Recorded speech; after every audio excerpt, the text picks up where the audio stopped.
Welcome back, church. I hope you are having a wonderful Holy Week so far. Here is today's Bible story. It is called The Servant King, and it is one story closer to the end of this week. One story closer to what Jesus did on Easter. We're moving forward in that direction. And this story blows me away. I would say this: if you ever read any story in the Bible and it doesn't blow you away, I would encourage you to look closer. Because the Bible is rife with beauty. It is lush with the love of God. And the Bible is the greatest book of all. I just love all the stories and all the characters and everything in it. So this story comes from Mark 14 and John 13 through 14. Pay attention to what Jesus does in this story. It was Passover, the time when God's people remembered how God had rescued them from being slaves in Egypt.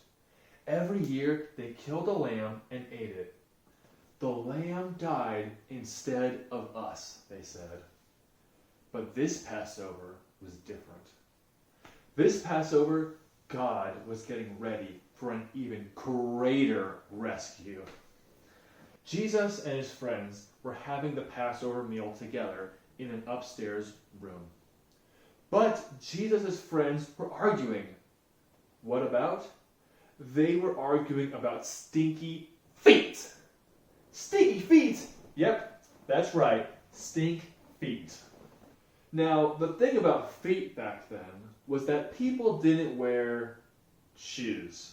They wore sandals, which might not sound unusual, except that the streets in those days were dirty. And I don't mean just dirty. I mean like real stanky dirty, with all those cows and horses and everywhere. Can you imagine the stuff on the street that ended up on their feet? Gross. So anyway, someone had to wash away that dirt. But it was a dreadful job.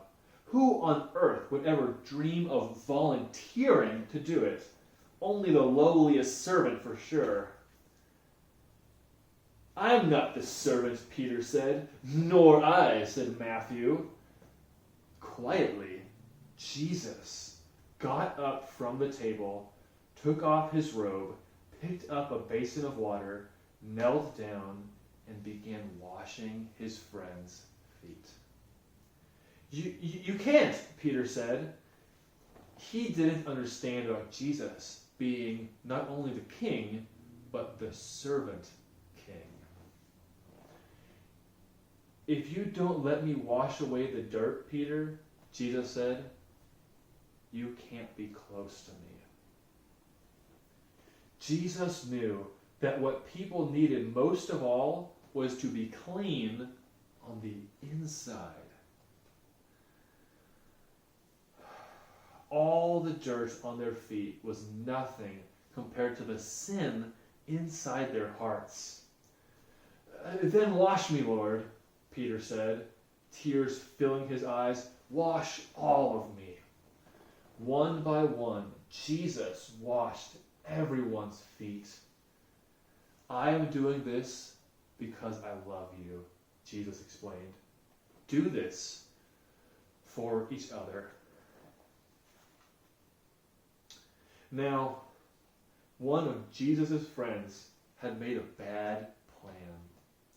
No one else knew what that bad plan was, but Jesus knew. And so did Judas. Judas was going to help the important leaders from yesterday's story capture Jesus for 30 pieces of silver. Go on, Judas, Jesus said. And Judas got up from the meal, left the room, and walked out into the night. Then Jesus picked up some bread and broke it. He gave it to his friends. He picked up a cup of wine and thanked God for it, and he poured it and shared it with everyone. My body is like this bread, it will break. Jesus told them, "This cup of wine is like my blood. It will pour out. But this is how God will rescue the whole world. My life will break and God's broken world will be mended. My heart will tear apart and your hearts will heal.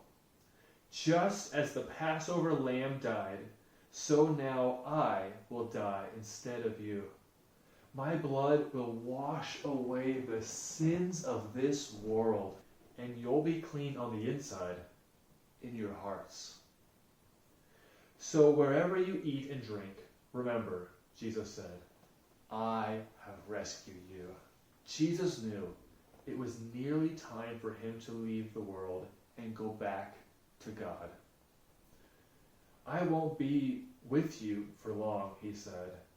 "You are going to be very sad. But God's helper will come." He said, "I will send the helper to you. And then you'll be filled up with a forever happiness that won't ever leave. So don't be afraid. You are my friends, and I love you." Then they sang their favorite song and walked up to their favorite place, an olive garden. And that takes us right into tomorrow's Bible story. Now, there were two parts to that story.